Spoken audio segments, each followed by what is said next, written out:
18. septembrī. Nu jā.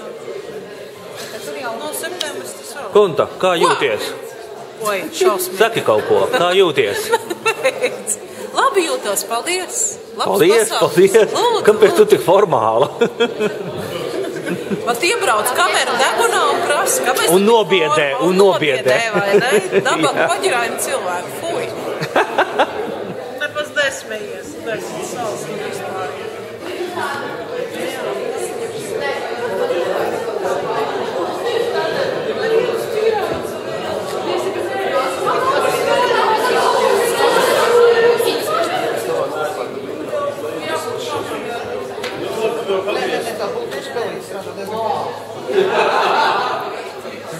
Tā nav problēma.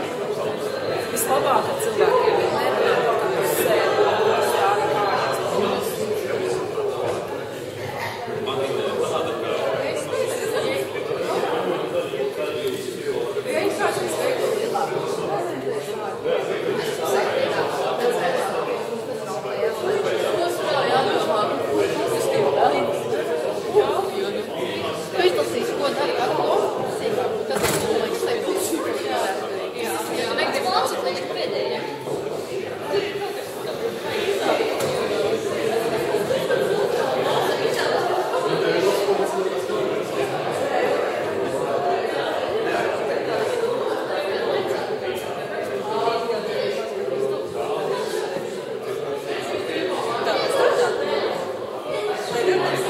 Tagad iemanīt man atzīšanās būs iemūžināt. Kaut kas varētu. Katrs izmantot savas tīklētas, kur ir kaut kas skatoties animē.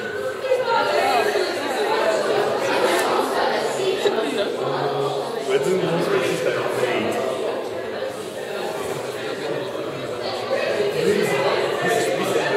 Tur sarakstā, kāpēc pēdējais bija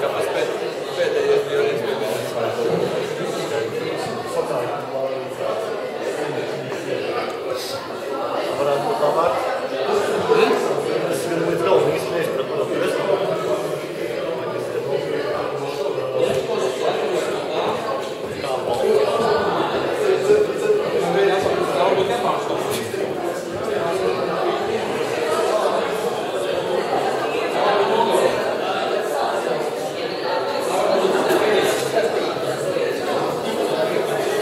Ej projām?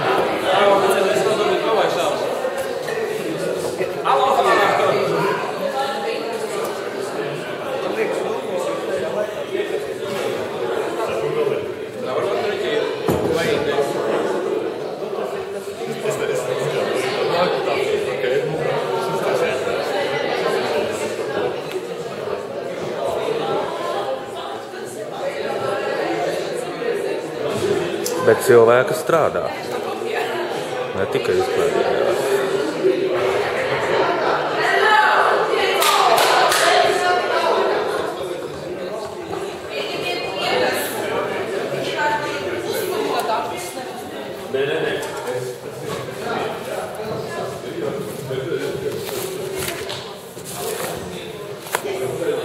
Es vienu jau paņēmu, bet vietā neatstāju bezkaunīgi.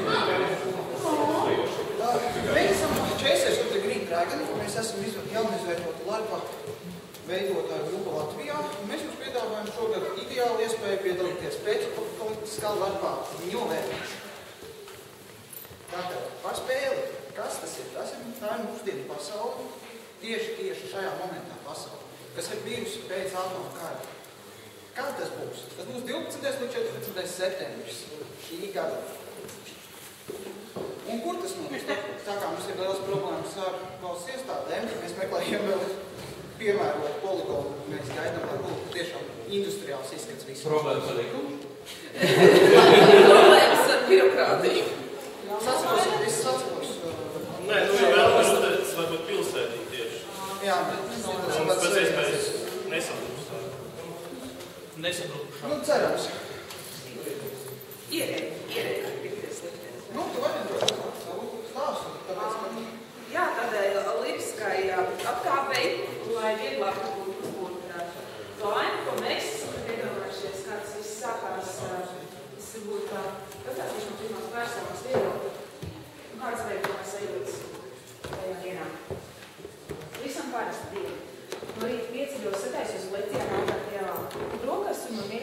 cik austiņās. Ir saulēns, kārtējā foršā diena, kursu biedriem plānojam jau kārtējo tusiņu pirms lieldienām. Pēc pusdienām neviena vairs nebija vēl noskaņām sēdēt lekciju telpā, tādēļ lekcijā vairāk vai mazāk visi met acis uz pulksteni. Tā es pamanu, ka man zvana Omi. Viņa man nekad nezvana dienas laikā. Iespējams noticis, kas nelāks ar viņu pašu, tādēļ es atbildu zvanā. Satraukta balss neļauj man pateikt, ka esmu lekcijā. Meitiņa ieslēdz televizoru vai radio. Es īsti nesaprotu, ko viņa ar to domā, bet zvans jau pārtraucis. Paman arī, ka citi daži ķer telefonus. Kāds atsaka zvanu, bet kāds čuksas atbild. Ignorēja pasniedz balsi audzgāries priekšā. Paceļas satrauc skatienu, un tad fakultātes skaļinos uzrodas aizmukuši krekšķi.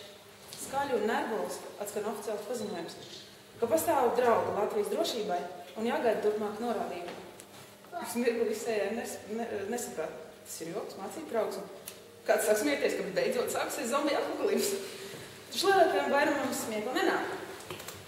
Apmuls un pamazām nomaina satraukums, jo paziņojums turpināt kārtoties un arī pasnādzies cenšas pavadīt sarunas. Ik viens ķer pēc mobilā telefonās izglītības aizlocekļus par jautātu, vai ķer pēc datora vai planšetes, lai pat notikušo uzzināt no interneta. Tvīters, Facebook pārkļūdās ar panikas pilniem ierakstiem. Telefonos ienāk SMS ziņas no operatoriem par trauksmes situāciju. Ziņu portāli ziņo par draudiem, ka jāgada civilās aizsardzības norādījumi par tālāk rīcību. Var just, ka lēmāk kļūst panika, neskatoties uz pasniedzēju citu skolu darbinieku aicinājumiem saglabāt mieru. Viens pēc otras students teica, ko mēs tālu, un pēc kāda brīža tas vairs nav apturams. Visi jānis prom. Grūstīšanās un satraukts balss. Viens cenšas kaut kur nokļūt. Kur?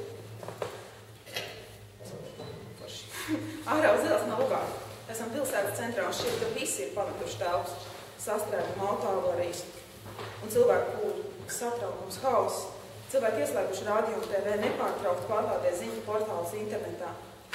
Nākamā ziņa pienāk par to, ka jāmeklē tuvākā punktu patvērsme un parādās visu patvērsmu adreses sliedzītāji varētu atrast.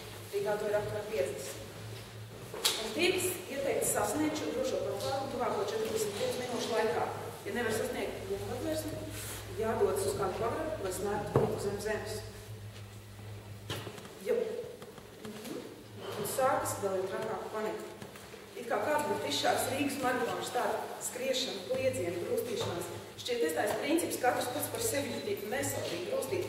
Kāds izpaliec, ka zina, kur ir tuvākā norādītā adrese un liela daļa masas dodas norādītajā virzienā. Hauss. Pakrīt. Kāds mums paķerēs automobilu līdz nepatoļos instinkts, lai kustēties. Es zinu, kā būtu turos līdz kādam, kurš man rauj tālāk, ka hilmīts pēkšņi nonāk no kādā ēkā. Man dzem lejā pa kakļiem. Esmu diezgan droši, ka šī nav patvērsme, ko teica ziņās, jo citu cilvēku apkārt nav. Tas ir kaut kāds pagrabs momentā. Esmu zem kaut kādas Rīgas vecās ēkas, izdzirdu citas balsis, beidzot nonāku telpā, tur ir vēl